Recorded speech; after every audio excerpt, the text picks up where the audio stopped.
क्योंकि मैंने आपको बताया था कि हमें प्रभु को कैसे छूना चाहिए, क्योंकि प्रभु आज हमारे लिए अवेलेबल है। और ऐसा नहीं है कि वह केवल हमारी कल्पनाओं में है, बल्कि हम उसे छू सकते हैं। हम उसे आत्मा में पूरी तरह से उसे छू सकते हैं, क्योंकि प्रभु ने खुद को, अपने आप को हमारे लिए अवेलेबल किया है।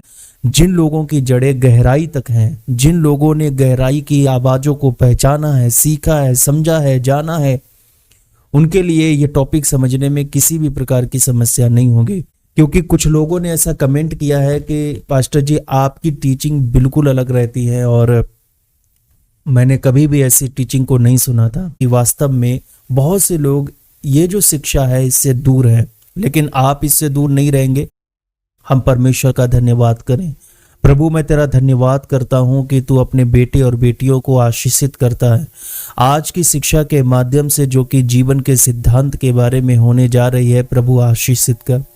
प्रभु तू रोजाना हर एक नए सब्जेक्ट के साथ में अपने बेटे बेटियों से बात करता है, और आज की शिक्षा को भी प्रभु इस तरह से प्रभु तू इन्हें आशीषित कर कि यह शिक्षा इनका जीवन बन जाए। यह शिक्षा इनके जीवन को प्रभु एक नया मोड़ दे और एक सीधा रास्ता बना दे, और ना प्रभु परमेश्वर कंफ्यूजन वाला, बल्कि एक सुंदर और सच्चा रास्ता बना दे। तेरे सामर्थ्य नाम में मैं इस प्रार्थना को मांगता हूँ, आमीन और आमीन, हालेलुया। बेसिकली आज हम बात करेंगे जीवन जीने के दो सिद्धांत के बारे में। परमेश्वर ने मनुष्य की सृष्टि की। मनुष्य की सृष्टि के बाद परमेश्वर ने उसके भोजन पर विचार किया। परमेश्वर ने मनुष्य के भोजन का प्रबंध किया। परमेश्वर ने पेड़ पौधा फल सब कुछ लगाया कि मनुष्य इनमें से खाएगा। और परमेश्वर की इच्छा यह है, परमेश्वर नहीं चाहता कि वो बस एक जिंदा प्राणी बना रहे, बल्कि वह चाहता है कि उसके पास जीवन जीने की एक वजह हो। मनुष्य को जीवन जीने की जरूरत है। आमीन। परमेश्वर चाहता था कि जिस प्रकार मनुष्य अपने भरण पोषण के लिए भोजन पर निर्भर था, उसी प्रकार जीवन जीने के लिए मनुष्य परमेश्वर पर निर्भर हो। इसीलिए प्रेरितों अध्याय 17 वचन 28 में इस निर्भरता के बारे में लिखा गया है कि हम उस पर किस प्रकार निर्भर रहें। वचन कहता है क्योंकि हम उसी में जीवित रहते और उसमें चलते फिरते हैं और स्थिर रहते हैं। हम परमेश्वर में ही जीवित रहते हैं, हम परमेश्वर में ही चलते फिरते हैं और हम परमेश्वर में ही स्थिर रहते हैं। परमेश्वर हमें स्थिर रखता है, हालेलुया। और यहीं से शुरू होता है वो जो भोजन जो परमेश्वर ने हमारे लिए निर्धारित किए हैं। उसमें कुछ खास आपको मिलेगा दो वृक्ष के बारे में। हम पहुंचेंगे उत्पत्ति की पुस्तक में, जो कि शुरुआती पुस्तक है बाइबल की। उत्पत्ति अध्याय 1 वचन 9 में मैं एक वचन को पढ़ने जा रहा हूं, और मैं चाहता हूं कि आप इन्हें नोट करते चलें, क्योंकि यह बहुत इंपॉर्टेंट है। क्योंकि आज मैं बात करने जा रहा हूं मसीही जीवन जीने के दो सिद्धांत के बारे में। उत्पत्ति 1:9 में लिखा है, और वाटिका के बीच में जीवन के वृक्ष को और भले या बुरे के ज्ञान के वृक्ष को भी लगाया। परमेश्वर ने एक वाटिका को तैयार किया जिसका नाम था अदन की वाटिका। आप सभी जानते हैं उसमें बहुत सारे सुंदर फल वाले वृक्ष थे, और परमेश्वर ने वहां पर दो वृक्ष लगाए जो बहुत ही खास हैं। और वो वृक्ष का नाम था, पहला जीवन का वृक्ष और दूसरा था भले और बुरे के ज्ञान का वृक्ष। ये जो दो वृक्ष हैं, ये एक प्रकार के दृष्टांत हैं। ये जो वृक्ष हैं दो भिन्न प्रकार के भोजन के बारे में बात करते हैं, या मैं कह सकता हूं दो भिन्न प्रकार के जीवन के बारे में बात करते हैं, ताकि मनुष्य, विशेष रूप से मसीही लोग जो यीशु मसीह में विश्वास करते हैं, उनको मसीही कहा जाता है, वो लोग जीवन जीने के उन तरीकों को अपना सके। ये जो दो तरीके हैं, यहाँ पर मैं कहूँगा दो वृक्ष जीवन जीने के दो तरीके हैं, और इनमें से मसीही लोगों को एक जीवन चुनना होगा, एक सिद्धांत चुनना होगा, हालेलुया। मैं इन्हें कहूँगा दो सिद्धांत हैं। पहला सिद्धांत सही और गलत का सिद्धांत, और दूसरा है जीवन का सिद्धांत। तो सही और गलत का सिद्धांत यानी कि यहाँ पर है भले या बुरे के ज्ञान का वृक्ष, हालेलुया। हम इसे सही और गलत कह सकते हैं, क्योंकि जो भला है वो हमेशा सही होता है और जो बुरा है वो हमेशा गलत होता है। तो मैं इसे सही या गलत का सिद्धांत कहूंगा। बहुत से लोगों के जीवन में केवल भले और बुरे के ज्ञान का ही वृक्ष रहता है, और बाकी लोगों के जीवन में जीवन का वृक्ष रहता है। और कुछ लोगों के जीवन में दोनों ही रहते हैं। यहाँ पर जो भले और बुरे के ज्ञान का वृक्ष है, यदि इसके द्वारा कोई मनुष्य जिएगा तो वह परमेश्वर के सामने अपनी स्थिति को खो देगा। वह परमेश्वर के सामने अपनी स्थिति को नहीं बना सकेगा, जिसके लिए बाइबल हमें बताती है कि हमारा परमेश्वर हमें अपने सामने बनाए रखता है। और अगर कोई मनुष्य परमेश्वर के सामने सदा बना रहना चाहता है, हर वक्त जीना चाहता है, तो वह जीवन के वृक्ष के अर्थ को अच्छी तरह से समझ ले। उसके लिए ये अर्थ जानना बहुत जरूरी है कि जीवन का वृक्ष क्या बताता है, जीवन का वृक्ष का सिद्धांत क्या है, जीवन का सिद्धांत क्या है। मैं इस सिद्धांत में एक और सिद्धांत जोड़ना चाहूंगा, तो इस प्रकार ये 3 सिद्धांत बन जाते हैं। और वो 3 सिद्धांत हैं। सबसे पहला सिद्धांत पाप का सिद्धांत, और दूसरा है भले और बुरे का सिद्धांत, जिसे हम सही और गलत का सिद्धांत कहेंगे, और तीसरा है जीवन का सिद्धांत। पाप का सिद्धांत मतलब इफिसियों अध्याय 2 वचन 1 से 3 में आप पढ़ेंगे, पाप का सिद्धांत हमारी शारीरिक वासनाओं से जुड़ा होता है। जो लोग पाप के सिद्धांत में जीते हैं वो शारीरिक वासना के बस में रहते हैं, क्रोध की संतानें हैं, और वह बंधनों में बंधे रहते हैं। उनके ऊपर श्राप रहता है, वह मूर्तियों की पूजा करते हैं, वह पराये देवताओं के पीछे भागते हैं, तंत्र मंत्र जादू टोना के पीछे भागते हैं, वे अपने हृदयों में दुष्टात्माओं के कार्यों के लिए जीते हैं या उनके लिए कार्य करते रहते हैं। यह पाप का सिद्धांत है। परमेश्वर से सबसे दूर, परमेश्वर के बैरी, मन से बैरी, जो मैंने पहली टीचिंग में आपको बताया था मनुष्य के जीवन को खोलने वाली 6 चाबियों के बारे में, तो उसमें परमेश्वर के बैरी बना दिया था जब मनुष्य के जीवन में पाप आया। पाप का सिद्धांत आपको परमेश्वर से बिल्कुल दूर कर देता है, लेकिन हम परमेश्वर का धन्यवाद करते हैं क्योंकि यीशु मसीह के माध्यम से अब हम लोग पाप छोड़ चुके हैं। पाप हमारे पास से दूर चला गया है। आप में से कईयों ने पाप छोड़ दिया है। तो अब बचे हमारे पास 2 सिद्धांत, पहला भले और बुरे का यानी कि सही और गलत का सिद्धांत, और दूसरा बचा हमारे पास जीवन का सिद्धांत। हालेलुया। तो पाप तो हम छोड़ चुके हैं, 2 सिद्धांत बचे हैं। अब 2 सिद्धांत में से हमें चुनना होगा कि हम कौन सा सिद्धांत जीते हैं। हालेलुया। मैं आपसे कहना चाहता हूं कि सही और गलत का सिद्धांत मसीहत नहीं है। बाइबल हमें कहती है कि हमें मसीही जीवन जीना है, और मसीही जीवन सही और गलत का नहीं है। मसीही जीवन जीवन का सिद्धांत है। मसीहत एक जीवन का सिद्धांत है। यह अच्छे और बुरे का सिद्धांत नहीं है, यह सही और गलत का सिद्धांत नहीं है, यह उचित और अनुचित का सिद्धांत नहीं है। कितनी मेरी बात को समझ पा रहे हैं? मैं आपसे कह रहा हूं कि मसीहत सही और गलत का सिद्धांत नहीं है, तो फिर यह सही और गलत का सिद्धांत क्या है? क्यों हम इसके खिलाफ हैं? सही और गलत का आखिर इसमें कमी क्या है? इसमें क्या प्रॉब्लम है? मैं आपको बताना चाहता हूं, सही और गलत का सिद्धांत वो है जिसमें हमारा पूरा आचरण, हमारा पूरा जीवन सही और गलत के द्वारा नियंत्रित होता है। हम अपने पूरे जीवन में सही और गलत को ही देखेंगे, अन्यथा अन्य चीजों से खुद को कभी भी तुलना नहीं करेंगे। हम कुछ भी करेंगे, जो कुछ भी खरीदेंगे, जो कुछ भी करेंगे, हर एक कार्य, हर एक चीज सही और गलत के द्वारा नियंत्रित होती है, पास आउट होती है, उस जगह से, उस स्थान से निकलती है जहां पर यह टिक लगता है कि यह सही है या गलत है। उसके बाद ही हम ये करते हैं। हालेलुया। और हम लोग मसीही होने के नाते खुद में यह विचार करते हैं कि हमें सही चीजों को अपनाना चाहिए और गलत चीजों को छोड़ देना चाहिए।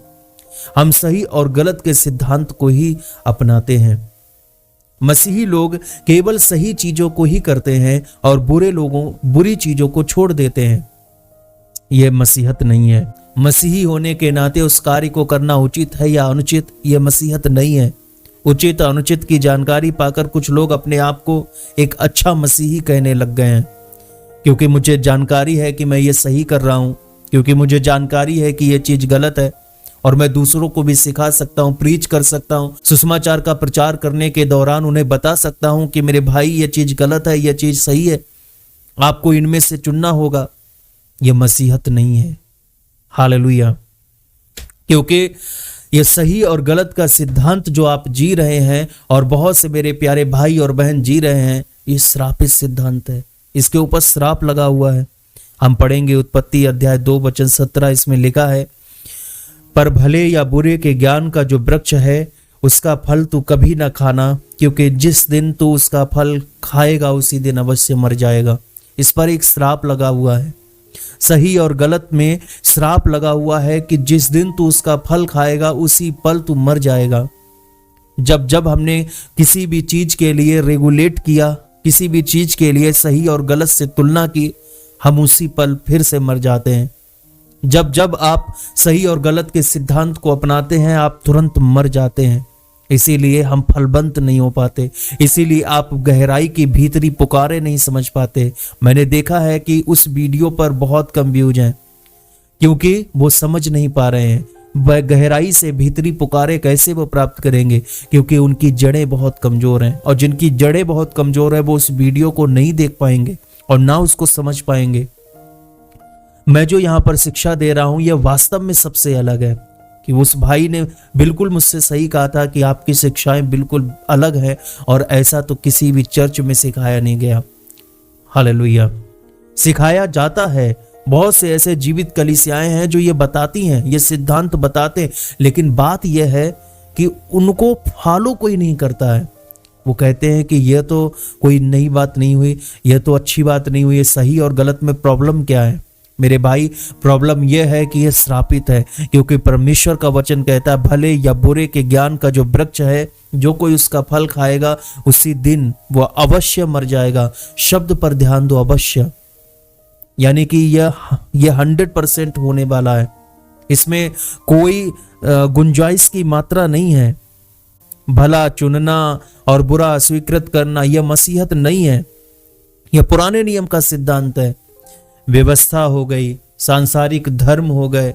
कोई भी धर्म यह नहीं कहता है कि तुम बुरा करो, कोई भी धर्म यह नहीं कहता है कि तुम इस बुराई को करो। कभी भी किसी भी धर्म को देखो, वो सही और गलत को बताते हैं, वहां पर सच्चाई के बारे में बात करते हैं, वहां पर सही तरीकों के बारे में बात करते हैं। वो कहते हैं कि तुम्हें यह करना चाहिए, एक नैतिक मनुष्य बनने के लिए, एक अच्छा मनुष्य बनने के लिए तुम्हें यह करना चाहिए, तुम्हें सही को चुनना चाहिए और गलत को छोड़ देना चाहिए। जितना भी धर्म उठा लो, कोई भी उठा लो, सब में यह सिखाया जाता है। कोई धर्म बुरा नहीं बताता, कोई भी धर्म गलत बातों को नहीं बताता है, वो हमेशा बुरे को अस्वीकृत करने की बात करते हैं।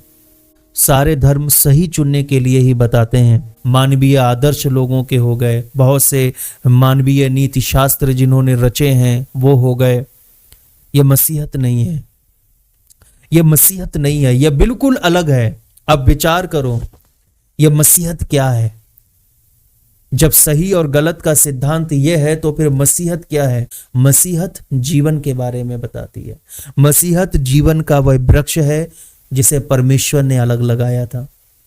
हालेलुया। इसमें सही गलत पूछना शामिल नहीं है। मसीहत वह है जो नया जीवन आपको परमेश्वर द्वारा मिला है, वह भीतर से इसके बारे में क्या कहता है के बारे में बात करता है। चाहे हम कुछ भी काम करें, भीतर वो हमारा जो जीवन है, जो परमेश्वर की आत्मा हमारी आत्मा में एक है, वो अंदर से क्या कह रहा है। जो मैंने पिछली वीडियो में बताया था, गहराई से भीतरी पुकारें क्या कहती हैं, वो आपको बताएगा कि आपके लिए काम सही है या गलत। आपको बाहरी स्तर पर नहीं देखना है कि यह सही या गलत है, आपकी आंखें इसे जांच नहीं पाएंगी। परमेश्वर ने आपके लिए क्या चुना है यह आपको भीतर से पता चलेगा। जो गहराई में जो पुकारे आ रही हैं उससे यह पता चलेगा।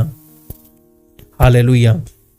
मसीहत में कोई 10 आज्ञाएं नहीं हैं और ना कोई नए सीनै पर्वत पर नई आज्ञाएं हैं कि तुमको ये करना चाहिए, वो करना चाहिए। बाइबल उठाकर देख लीजिए, बाइबल में नए नियम में कहीं पर भी यीशु मसीह ने नहीं कहा कि तुमको ये करना चाहिए, वो करना चाहिए, ये भलाई वो भलाई और ये बुराई छोड़ देनी चाहिए। कभी भी यीशु ने नहीं कहा। हालेलुया। ये सबसे अलग है, मसीहत सबसे अलग है। इसीलिए ये धर्म की बात नहीं हो रही है, यह धर्म नहीं है, यह एक जीवन है। मसीहत एक जीवन है। हालेलुया। जब भी हम कुछ करते हैं या हम कुछ काम करना चाहते हैं तो हमारे भीतर एक जो जीवन है जो हमारे साथ बातें करने के लिए तैयार हो जाता है, वो उठता है, वो एक कंफर्मेशन देता है। मैंने आपको बताया था पहले भी, जब आपके भीतर कोई कंफर्मेशन होता है कि तुम्हें ये काम करना चाहिए, यस डू इट। लेकिन अगर कोई कंफर्मेशन नहीं मिल रहा है, डोंट डू इट, इसको बिल्कुल मत करें, इससे अपना पूरा हाथ दूर कर लें। ये कंफर्मेशन आपको अंदर मिलेगा, इनर साइड में, जहां पर परमेश्वर का आत्मा रहता है, जहां पर परमेश्वर आपके भीतर रहता है। हालेलुया।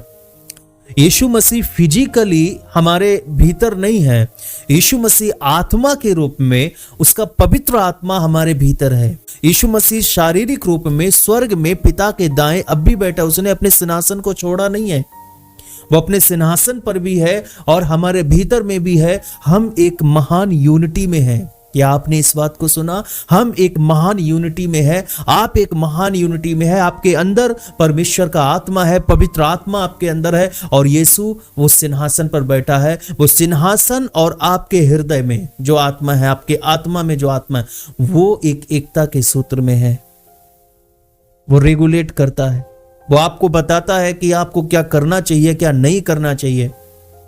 यह आपको सोचने के लिए नहीं कहेगा कि आपको यह करना चाहिए कि नहीं करना चाहिए, बल्कि भीतर से यह जीवन क्या कहता है वो उसके बारे में। बहुत से सांसारिक लोग सही और गलत के सिद्धांत में इतना अच्छा जीवन जीते हैं, उनका पूरा जीवन आप उठाकर देख लीजिए, कोई क्राइम नहीं है, किसी भी तरह का उन्होंने कुछ नहीं किया, एक भला जीवन जिया है, एक उत्तम जीवन जिया है। और आप एक मसीही होने के नाते, यीशु मसीह में विश्वास करने के कारण आप भी वही काम कर रहे हैं, एक भलाई का जीवन जी रहे हैं, एक उत्तम भला जीवन जी रहे हैं। तो उस भाई में जिसने एक उत्तम जीवन जिया, जो कि मसीह में विश्वास नहीं करता, और आप जो मसीह में विश्वास करते हो, उत्तम जीवन जी रहे हो, जीवन दोनों का समान है, तो फिर आप में और उसमें अंतर क्या है? उसने भी भलाई और बुराई के अनुसार जीवन जिया, उसने बुराई को दूर किया और भलाई को चुना, और आपने भी बुराई को दूर किया, भलाई को चुना। तो फिर हम में और उनमें अंतर क्या है? मसीहत में अंतर क्या है? फिर हम क्यों मसीह को स्वीकार करें? क्यों हम मसीहत में आए जब सब कुछ समान है? मेरे प्रियो, मसीहत सबसे अलग है। मसीहत वो नहीं है जो हम सोचते हैं। इसीलिए आपको टीचिंग की यह जरूरत है। मैं चाहता हूं कि इस टीचिंग को आप अपने मित्रों के साथ भी शेयर करें और आप उन्हें बताएं कि आपको सही जीवन को चुनना होगा। अगर हम कोई काम करना चाहते हैं और हमारे भीतर जीवन ठंडा और निष्क्रिय है, तो हम वो काम नहीं करेंगे। और वहीं अगर हमारा भीतरी जीवन में सामर्थ्य है, महसूस हो रहा है सामर्थ्य और कार्यान्वित है, तो हम उसे करेंगे और यह परमेश्वर की ओर से होगा। हालेलुया। हमारे पास जीने का मात्र यही एक सिद्धांत है और बाकी सब सिद्धांत झूठे हैं, केवल जीवन का सिद्धांत। अब मैं आपको वो बात बताने जा रहा हूं जिसे कई लोग पसंद नहीं करेंगे, क्योंकि बात यह है कि हमें मात्र बुराई को दूर नहीं करना है, बल्कि हमें भलाई को भी अपने से दूर रखना है। हालेलुया। मैं सही कह रहा हूं, हमें मात्र बुराइयों से ही नहीं, सारी भलाइयों से भी दूर रहना है। हमें इनसे दूर रहना चाहिए। हम किसी भी भलाई में अपना हाथ नहीं बटाएंगे, हम किसी भी बुराई में अपना हाथ नहीं बटाएंगे। भलाई और बुराई दोनों को हमें अवॉइड करना होगा। अब आप कहेंगे कि पास्टर आप ये क्या कह रहे हैं, क्योंकि मैंने आपको अभी जो वचन पढ़कर सुनाया है, भले और बुरे के ज्ञान का जो वृक्ष है उसका फल तू कभी ना खाना, क्योंकि जिस दिन तू उसका फल खाएगा उसी दिन तू अवश्य मर जाएगा। यहां पर ध्यान दो कि मैंने यह नहीं कहा कि बुरे के ज्ञान का जो वृक्ष है उसको तू खाएगा तो अवश्य मर जाएगा, पर मैंने यह भी कहा है कि भले का जो वृक्ष है, भलाई का ज्ञान जो बोध कराता है, भले और बुरे दोनों का ज्ञान का बोध कराता है, भलाई भी इसमें सम्मिलित है। दोनों को जो भी खाएगा वो अवश्य मर जाएगा, अवश्य। ये एक श्राप है। इसीलिए यही कारण है कि बहुत से मसीही लोग आज श्रापित जीवन जीते हैं, जबकि यीशु मसीह ने उनको मुक्त जीवन जीने के लिए बुलाया।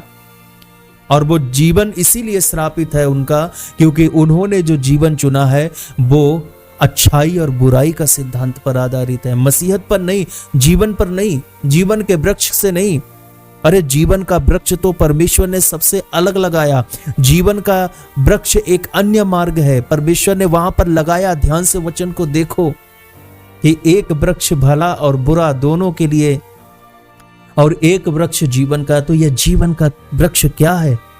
यह मसीहत है। हालेलुया। अगर परमेश्वर को केवल आपसे भलाई करवानी होती तो विचार करो, वह एक पेड़ भला का लगाता और एक पेड़ बुराई का लगाता।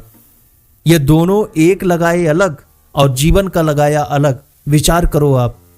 इसीलिए जीवन का वृक्ष भलाई और बुराई से बिल्कुल अलग है, कोई लेना देना नहीं है उससे, ये श्रापित है।